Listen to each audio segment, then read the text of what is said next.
we're just talking with Missouri Attorney General Andrew Bailey just last hour about the suit that he's filed in our home state, Kane, of Missouri. Wentzville School District, Wentzville, which is like this pie in the sky school out in St. Charles County.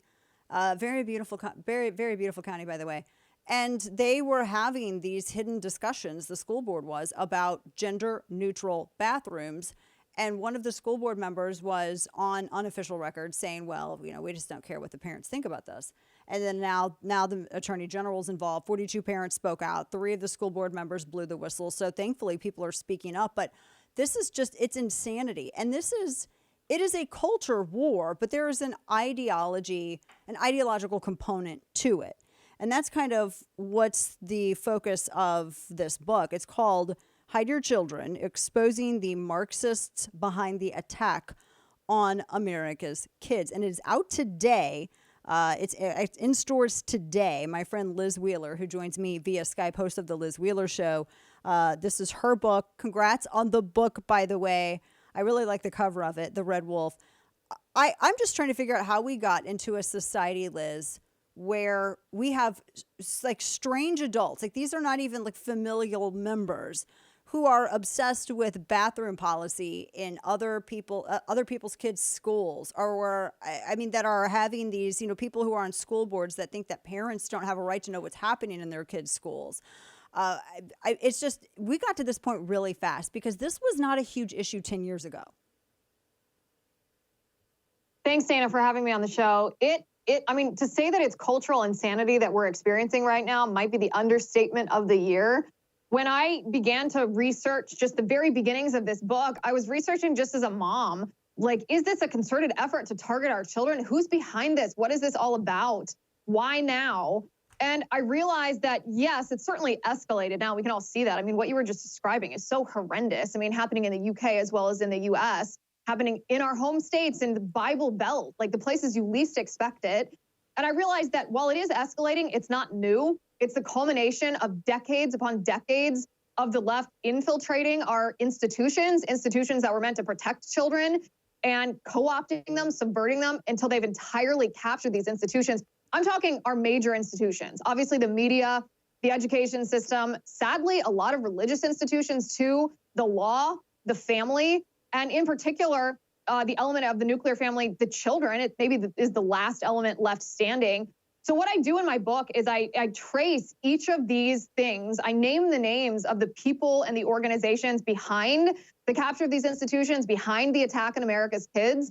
And then once we've established the reality of this political enemy that we're facing, who they are and what they want, I offer a solution that, Dana, I will tell you is different than what the Republican Party offers for how we can take back these institutions and save our kids. Because what the Republican Party has been doing the last 15 years is not working, or we wouldn't be where we are today. Well, yeah, I wonder if some of them even know like the concept of critical race theory. I remember the whole issue of Derek Bell and Barack Obama, and I was writing about this in 2012, and it seemed really weird that this was going to replace like the economic class warfare, getting into this like the cultural construct warfare, which is where we are now. But the Republican Party, there are a lot of Republicans that don't understand the importance of this, that think, like, for instance, like the fight against Disney. There was some like old crusty Republican fundraiser who's like, oh, it's not necessary to do all the, well, it wasn't like it was the Florida legislature or the governor's idea of Florida to get involved in this. These were parents who were livid that what was being presented, for instance, as Black history was literally, it was a class called queer theory. I don't understand how that goes into Black American history or Black history at all, but that was what was being presented and packaged into this veneer of Black history and sold to kids like, in 7th grade, 8th grade even. So these were parents that were speaking out about this. Why do some Republicans, Liz, is it just they don't see it, the importance of it, do you think? Or is it that they are just stupid to the concept, for the lack of a better way to put it? Because I just can't imagine, all of the policy stuff is downstream from culture. I don't understand why they don't see the importance of this fight. Well, let me give you a perfect example of this, because I think a lot of conservatives have been blithely unaware. We've been complacent. Part of the reason that parents have been complacent is because they didn't realize this was happening. Yeah, true. But the people that should have been the ones to ring this bell, this warning bell, our politicians fighting back against it, our media, have just choose not to believe it. It's not convenient for them. They don't want to talk about issues that are uncomfortable or moral. They just want to go to their DC cocktail parties and not deal with the issues that actually impact our families. So this example is Governor Chris Christie was on CNN about 2 weeks ago, and he was asked about some of these states around the country that have been banning transgender surgeries for kids. And he was asked, why don't you support that if you are against these transgender surgeries for kids? And Christie says, listen, I don't support the surgeries, but I don't think it's government's right to step in and tell parents what they can do or not do with their children. It needs to be parents' decision whether they can mutilate the bodies of their children in the name of gender ideology. And I saw that, Dana, and I was like, he's a perfect example of what I'm talking about when I say the Republican Party has gotten it wrong. Because the Republican Party defines freedom as the ultimate end. As long as someone has the freedom to do something, that must be good and right and moral.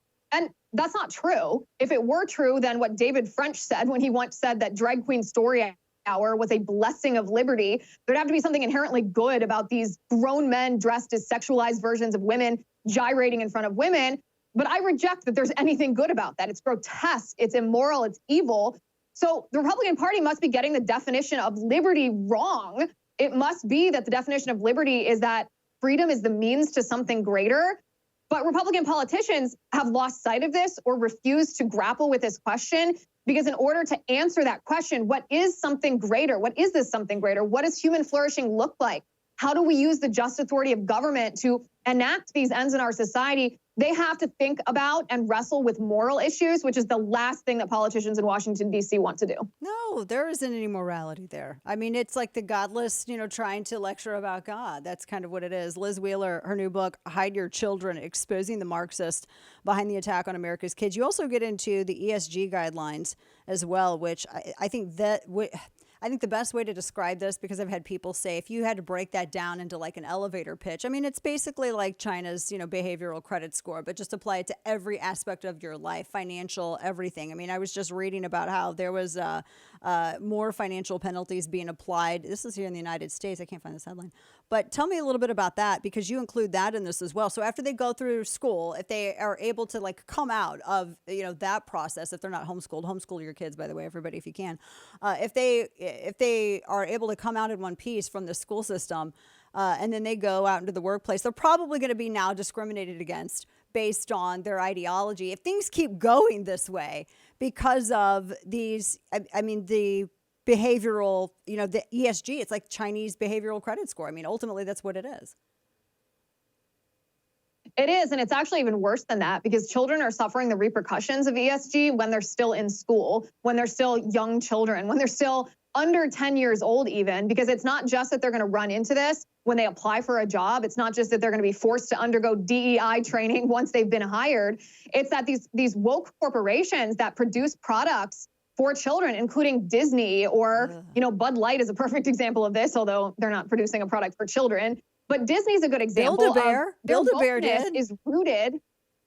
Build-A-Bear is a good example of it. I mean, Target, all of these different places, the reason that they are embracing this so-called wokeness is because it earns them points on their ESG score. And they need a high ESG score if they want to participate in our market. Because these big financial institutions like BlackRock and Bank of America, who determine whether you get loans and whether you can survive in the market, at least for these big corporations, is forcing these corporations to virtue signal and embrace wokeness, or else they're being penalized in the market. So these big corporations that are targeting our children with really poisonous stuff. We all remember those videos of the Disney executive that says we are intentionally inserting a queerness agenda into our children's programming. It's not because that profits them, Dana. They've lost an incredible amount of money producing these woke films. It's because they're pursuing a high ESG score. So as long as that's something that governs our corporations in our country, and it is already here, it's not something that we're predicting will happen, it's already here. As long as that's a legal thing to do, then wokeness in our corporations is never going to be solved, and it's never going to be something that the corporations walk back just based on backlash or boycotts from conservatives. Yeah, true. That's it's a good way to put it. Yeah, the ESG guidelines. We're proud, Kane, to have a negative 50,000 ESG score here on the show. I think that's how we got to start doing it. The book is Hide Your Children, Exposing the Marxists Behind the Attack on America's Kids. It is out today. Liz Wheeler, congratulations on the book. This is a good discussion. We got to talk with you again soon. Thanks, Dana. I appreciate it. Good to see you.